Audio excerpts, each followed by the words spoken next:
तो फिलहाल BEd degree धारकों को शीर्ष कोर्ट से भी कोई राहत नहीं मिल रही है।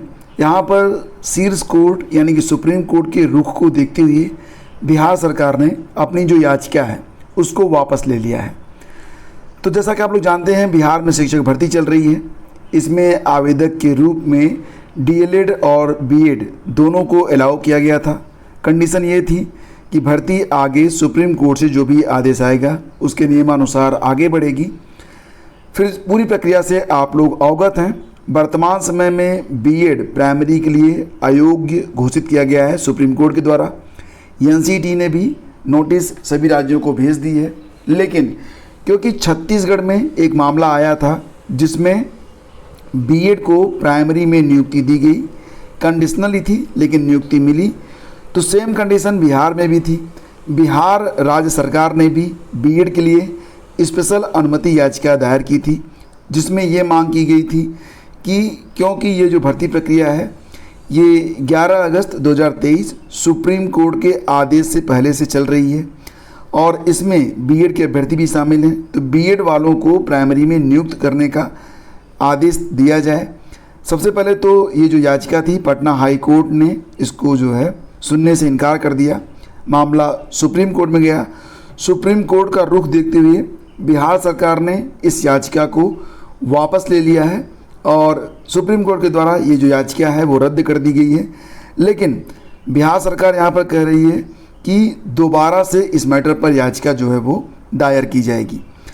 तो सरकारी स्कूलों में पहली से 5वीं कक्षा तक के बच्चों को पढ़ाने के लिए शिक्षकों की नियुक्ति के मसले पर बिहार सरकार को सुप्रीम कोर्ट से फिलहाल राहत नहीं मिली। शीर्ष कोर्ट ने सरकार की उस मांग को स्वीकार करने से इनकार किया जिसमें राज्य में चल रहे शिक्षक भर्ती प्रक्रिया में बीएड डिग्री धारकों को प्राइमरी में नियुक्त करने की अनुमति देने की मांग की थी। अब सरकार ने भी अपनी याचिका को वापस ले लिया है। न्यायमूर्ति एएस बोपन्ना और न्यायमूर्ति एमएम सुंदरेश की पीठ के समक्ष बिहार सरकार की याचिका पर सुनवाई होनी थी। पीठ ने मामले को मुख्य न्यायाधीश के समक्ष भेज दिया ताकि इसे न्यायमूर्ति अनिरुद्ध बोस की अगुवाई वाली पीठ के समक्ष सुनवाई के लिए सूचीबद्ध किया जा सके। न्यायमूर्ति बोस ने ही 11 अगस्त को फैसले में कहा था कि बीएड डिग्री वालों को प्राइमरी स्कूलों में शिक्षक नियुक्त नहीं किया जा सकता। एनसीटी ने उस अधिसूचना को रद्द कर दिया था जिसमें राज्यों में प्राइमरी शिक्षक की नियुक्ति में बीएड वालों को शामिल करने को कहा गया था। 28 सितंबर को ये याचिका जो थी वो सुप्रीम कोर्ट में बिहार सरकार ने दायर की थी। पटना हाई कोर्ट के 22 सितंबर 2023 के आदेश को सुप्रीम कोर्ट में ये चुनौती थी। बिहार सरकार ने अधिवक्ता पुनीत विनय के माध्यम से शीर्ष अदालत में विशेष अनुमति याचिका दायर की थी। सोमवार को सुनवाई के दौरान सुप्रीम कोर्ट के रुख को देखते हुए बिहार सरकार ने अपनी याचिका वापस लेने की अनुमति मांगी। पीठ ने याचिका को वापस मानते हुए खारिज कर दिया। हालांकि बीएड डिग्री धारकों की ओर से अधिवक्ता प्रशांत भूषण ने भी याचिका दाखिल की है।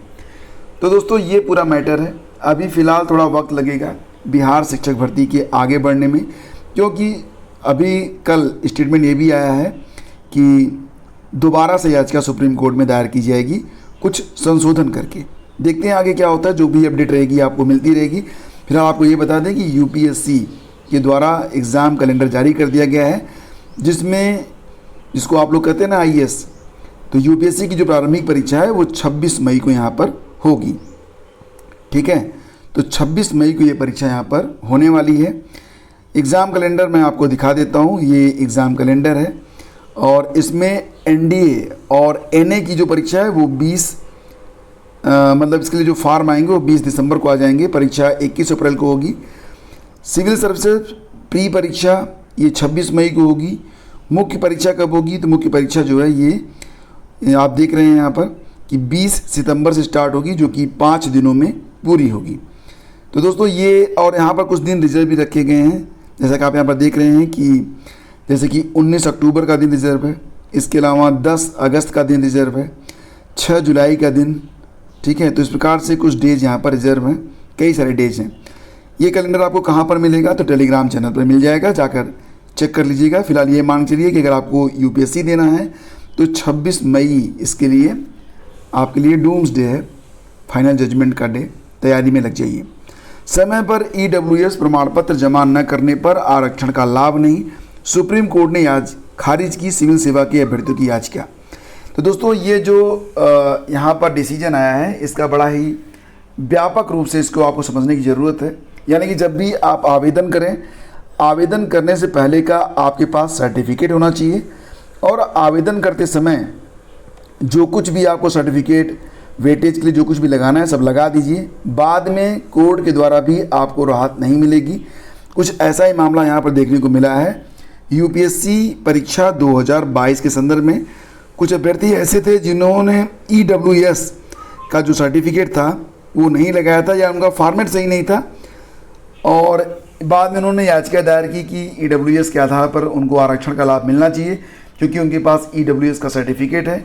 यहाँ पर कोर्ट ने ये कहा क्योंकि आपने आवेदन के समय अपना दावा पेश नहीं किया है इसलिए आपको जो है ईडब्ल्यूएस का लाभ नहीं मिलेगा।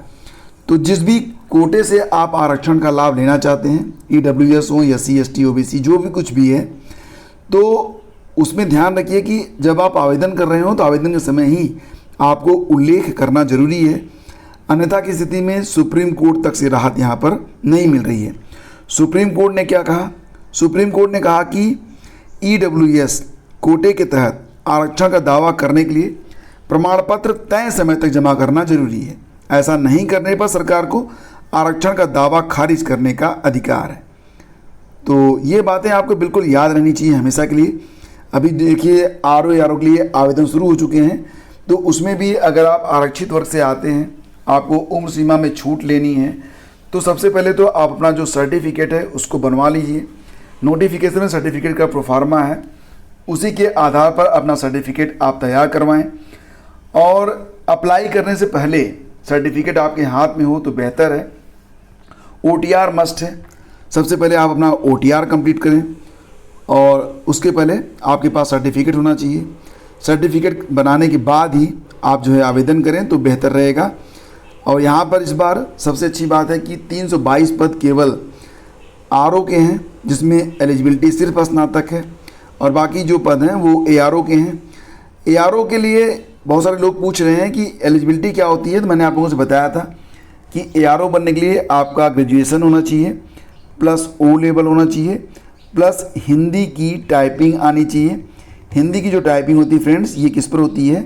तो कृतिदेव फॉन्ट पर होती है, कृतिदेव 10 के आधार पर होती है। इंग्लिश में टाइपिंग आती है तो इसका वेटेज आपको मिलता है।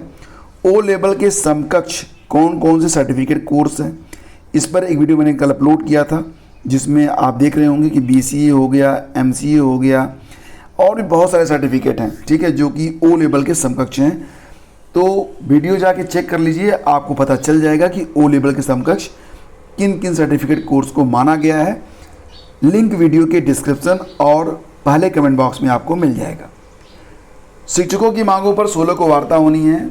उत्तर प्रदेश की बात है। यहाँ पर उत्तर प्रदेश के जो शिक्षक हैं उन्होंने अपनी लंबित मांगों को लेकर प्रदेश भर से बेसिक और माध्यमिक के हजारों शिक्षक सोमवार को लखनऊ पहुंचे। महानिदेशक स्कूल शिक्षा कार्यालय के बाहर उन्होंने धरना प्रदर्शन किया। साथ ही स्पष्ट किया कि शिक्षक सरकार से नहीं, महानिदेशक विजय किरण आनंद की कार्यप्रणाली से नाराज है। शिक्षकों की इस हुंकार पर शासन झुका और लंबित मांगों पर वार्ता के लिए 16 अक्टूबर की तिथि तय की है।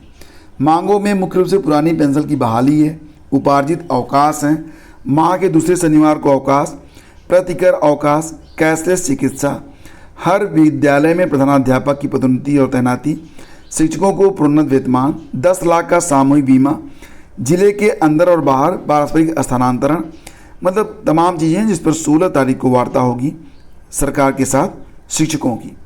और देखिए फ्रेंड्स, UPSSC PT में अब दिन बहुत कम बचा हुआ है। आपको पता ही है परीक्षा 28 और 29 तारीख को है अक्टूबर के महीने में। आज 10 है, मतलब कुल मिला के 18 दिन का समय आपके पास बचा हुआ है। तो अब आपको क्या करना है, सबसे पहले तो जो भी प्रैक्टिस सेट आपके पास हो उसको लगाइए। करंट अफेयर आप लोग अच्छे से पढ़ लीजिए। करंट अफेयर लास्ट कम से कम 3 महीने का तो बहुत अच्छे तरीके से पढ़िए, मतलब जुलाई, अगस्त, सितंबर का करंट अफेयर अच्छे से पढ़ लीजिए। करंट अफेयर की एक कंबाइंड PDF इसके लिए तैयार की गई है, अगर आप चाहें तो उसको भी डाउनलोड कर सकते हैं। ज़्यादा पेजेस नहीं है, बिल्कुल टू दी पॉइंट PDF है, उसको भी आप पढ़ सकते हैं। 2 दिन में आप पूरी PDF कंप्लीट कर लेंगे। और यहाँ पर देखेंगे जनवरी से लेकर अगस्त तक का साथ ही साथ सितंबर का महीना भी, उसके लिए एक अलग PDF है, यानी कि पूरी वार्षिकी भी तैयार की गई है, जो कि RO ARO के लिए बहुत ही इंपॉर्टेंट है। ठीक है, RO ARO के लिए आवेदन कैसे करना है, नोटिफिकेशन में क्या खास बातें हैं, सारी जानकारी मैंने पहले से उपलब्ध करा रखी है। वीडियो जरूर देख लीजिएगा आवेदन से पहले, क्योंकि कुछ ऐसी चीज़ें हैं नोटिफिकेशन में जो शायद आपसे मिस हो जाएं, तो मिस नहीं होनी चाहिए। वीडियो देख के आवेदन कीजिए। चैनल पर पहली बार हैं, रेगुलर अपडेट पाना चाहते हैं तो सब्सक्राइब करिए, ताकि जैसे वीडियो अपलोड हो सबसे पहले आपको नोटिफिकेशन मिल सके। टेलीग्राम चैनल और व्हाट्सएप चैनल को ज्वाइन कर लीजिएगा, दोनों के लिंक वीडियो के डिस्क्रिप्शन में है। Thank you.